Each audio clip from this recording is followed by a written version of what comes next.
All of us will remember the 2002 fire season.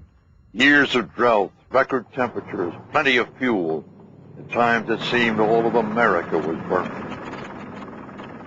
I'm Walter Cronkite. I'd like you to hear something. Situation. Electricity's out in the entire town, and I may be the only working generator. QSL loud and clear. Do you have any priority messages? They're just two average guys who saw the need and volunteered.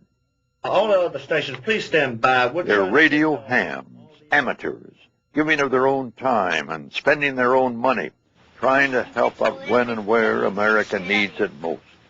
Not just at wildfires, but at earthquakes, hurricanes, tornadoes. Just one tornado now, the other one died. At floods, at any disaster. Hams belonging to amateur radio's emergency groups were called out on September 11th when America came under attack. Cell phone and landline circuits were jammed and virtually useless, but dozens of radio amateurs helped the police and fire departments and other emergency services maintain communications in New York, Pennsylvania, and Washington, D.C.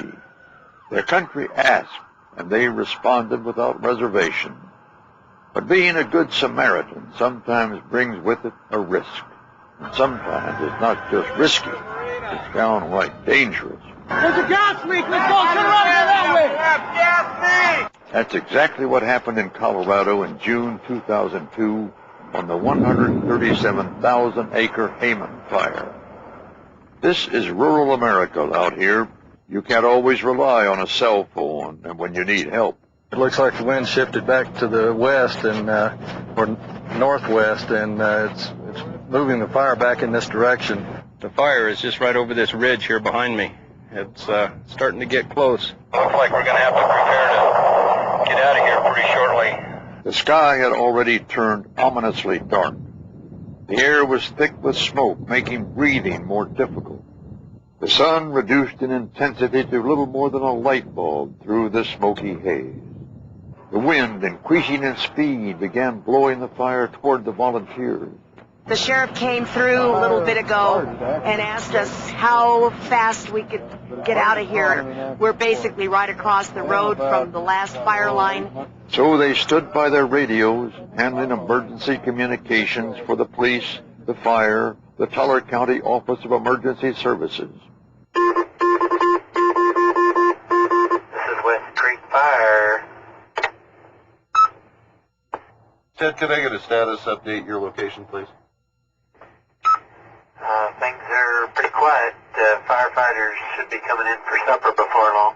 The role of amateur radio operators in this particular event has been very significant. We've provided a lot of communication capability. We're in an area where it's difficult to communicate. As a result, our capabilities greatly enhance the efforts of law enforcement, of firefighting, of the Red Cross, and the Salvation Army.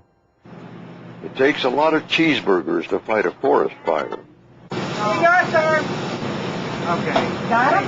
Thank you. In the end, there was a break in the weather. The winds changed, and all of the emergency workers, the firefighters, the police, the radio amateurs, handling the communications, all of them were safe. This is WG0N. I'll be coming back to the command center. You know, we call them radio amateurs, but their skill levels are anything but amateur. These are people who in any other realm would be called professionals.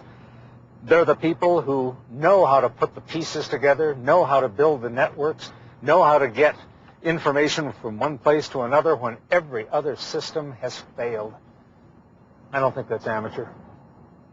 Ham radio has been around for 100 years, but that doesn't mean out of date.